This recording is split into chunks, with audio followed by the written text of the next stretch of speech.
परमहंस योगानंद कहते हैं कि जीवन में एक ऐसी अवस्था अवश्य आती है जब सब कुछ बाहर से ठीक दिखाई देता है। परिवार है, काम है, दिनचर्या चल रही है, फिर भी मन के भीतर एक अनजाना भारीपन बना रहता है। ऐसा भारीपन जिसका कोई स्पष्ट कारण नहीं मिलता, और यही कारण न मिलने की स्थिति मनुष्य को सबसे अधिक भ्रमित करती है, क्योंकि वह सोचता है कि जब सब ठीक है तो यह बोझ क्यों है। योगानंद समझाते हैं कि यह अवस्था मन की कमजोरी नहीं होती, बल्कि चेतना के स्तर में होने वाले परिवर्तन का संकेत होती है। क्योंकि जब आत्मा परिपक्व होने लगती है तब वह केवल बाहरी स्थिरता से संतुष्ट नहीं रहती। यह भारीपन वास्तव में एक मौन प्रश्न होता है जो भीतर से उठता है और कहता है कि अब वही पुराने उत्तर पर्याप्त नहीं है। मनुष्य की अधिकांश पीड़ा इसलिए बढ़ती है क्योंकि वह इस भारीपन को तुरंत ठीक करना चाहता है, उसे छुटकारा पाना चाहता है। जबकि योगानंद कहते हैं कि जो अवस्था भीतर से आती है उसे दबाने से नहीं बल्कि समझने से समाधान मिलता है। यह भारीपन तब पैदा होता है जब व्यक्ति वर्षों से अपनी भावनाओं को दबाता आया हो, अपनी इच्छाओं को टालता आया हो और समाज या परिस्थितियों के अनुसार जीता आया हो।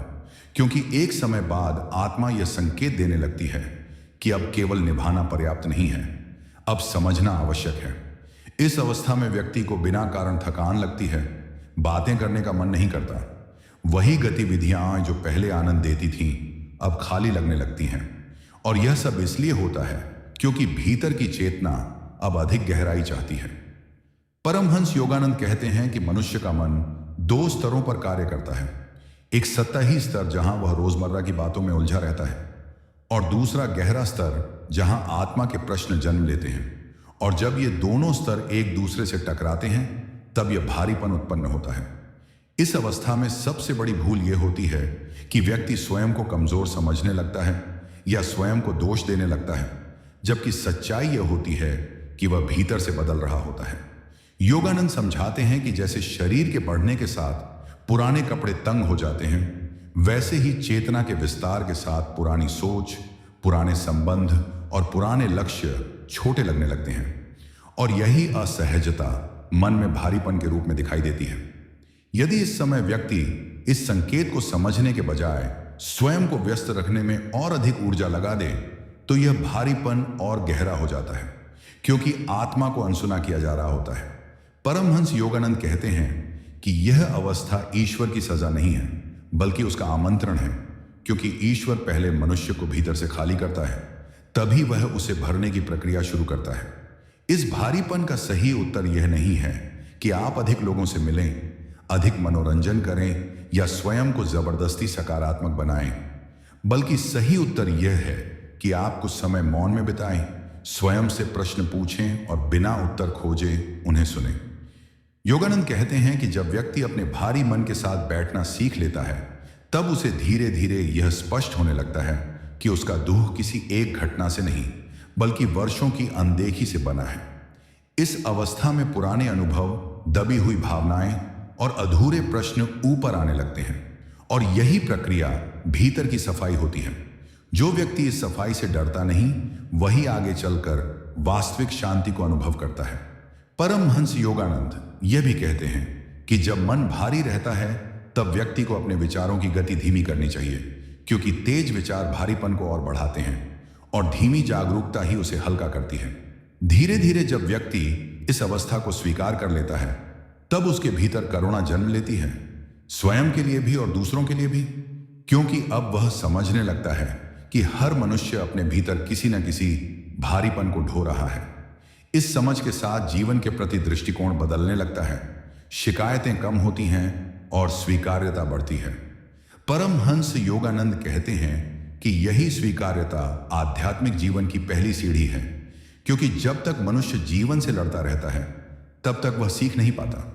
अंततः यह भारीपन व्यक्ति को उस बिंदु तक ले आता है जहां वह यह पहचानने लगता है कि वह केवल मन नहीं है, केवल भावनाएं नहीं है, बल्कि उनका साक्षी है, और साक्षी बनते ही भारीपन अपना भार खोने लगता है।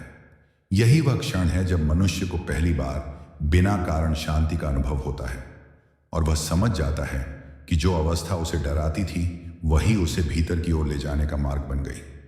परमहंस योगानंद कहते हैं कि जो व्यक्ति इस संकेत को समझ लेता है उसके लिए जीवन बोझ नहीं, शिक्षा बन जाता है। और यही शिक्षा अंततः उसे उस स्थिर आनंद की ओर ले जाती है जो परिस्थितियों पर निर्भर नहीं करता। परमहंस योगानंद आगे समझाते हैं कि जब मन का यह भारीपन लंबे समय तक बना रहता है तो व्यक्ति के भीतर एक और भ्रम जन्म लेता है कि शायद वह जीवन में कुछ गलत कर रहा है या ईश्वर उससे नाराज है, जबकि सत्य यह है कि यह अवस्था ईश्वर से दूरी का नहीं बल्कि उसके और अधिक निकट आने का संकेत होती है। क्योंकि जब चेतना सतही सुखों से ऊपर उठने लगती है तब संसार की वही बातें जो पहले सामान्य लगती थीं अब अधूरी प्रतीत होने लगती हैं और यही अधूरापन मन में बोझ बनकर बैठ जाता है। योगानंद कहते हैं कि इस अवस्था में व्यक्ति को सबसे पहले यह समझना चाहिए कि वह अपने मन को ठीक करने नहीं आया है बल्कि अपने मन को समझने आया है, क्योंकि जो समझ लिया जाता है वह अपने आप शांत हो जाता है। जब मन भारी हो तो व्यक्ति अक्सर भविष्य के बारे में अधिक सोचने लगता है, बीते हुए समय को लेकर पछताता है और वर्तमान क्षण से कट जाता है। जबकि योगानंद स्पष्ट कहते हैं कि भारी मन का समाधान न तो भविष्य में है और न अतीत में, उसका द्वार केवल वर्तमान क्षण में खुलता है।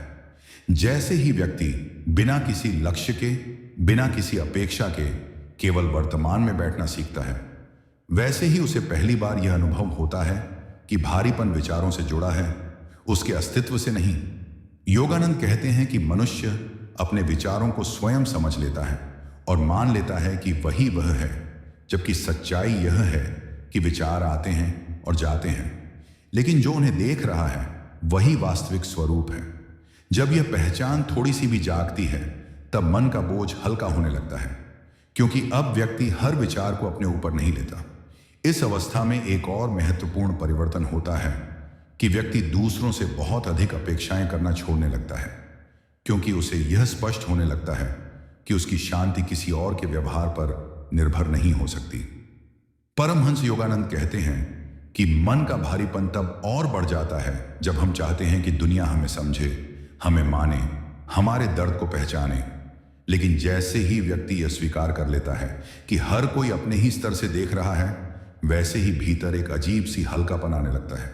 यह हल्कापन स्थायी नहीं होता, यह आता जाता है, लेकिन यही आने जाने की प्रक्रिया व्यक्ति को सिखाती है कि शांति कोई स्थिर वस्तु नहीं बल्कि चेतना की अवस्था है। योगानंद यह भी बताते हैं कि इस समय व्यक्ति को अपने जीवन में मौन बढ़ाना चाहिए, न केवल बाहर का मौन बल्कि भीतर का भी, क्योंकि लगातार बोलना, प्रतिक्रिया देना और अपनी बात सिद्ध करने की कोशिश करना मन को और भारी करता है। जब व्यक्ति बिना प्रतिक्रिया दिए चीजों को घटते हुए देखने लगता है तब उसके भीतर एक साक्षी भाव विकसित होता है और यही साक्षी भाव धीरे धीरे मन की पकड़ को ढीला करता है।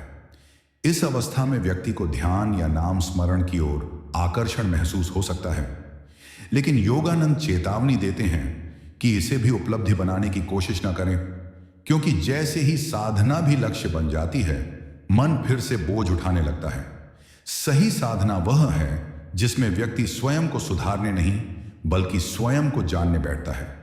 जब यह जानना गहरा होने लगता है तब व्यक्ति को यह बोध होता है कि जो भारीपन वह महसूस कर रहा था वह वास्तव में वर्षों से संचित असंतुलन का बाहर आना था, और अब जैसे जैसे वह बाहर आ रहा है वैसे वैसे भीतर जगह बन रही है।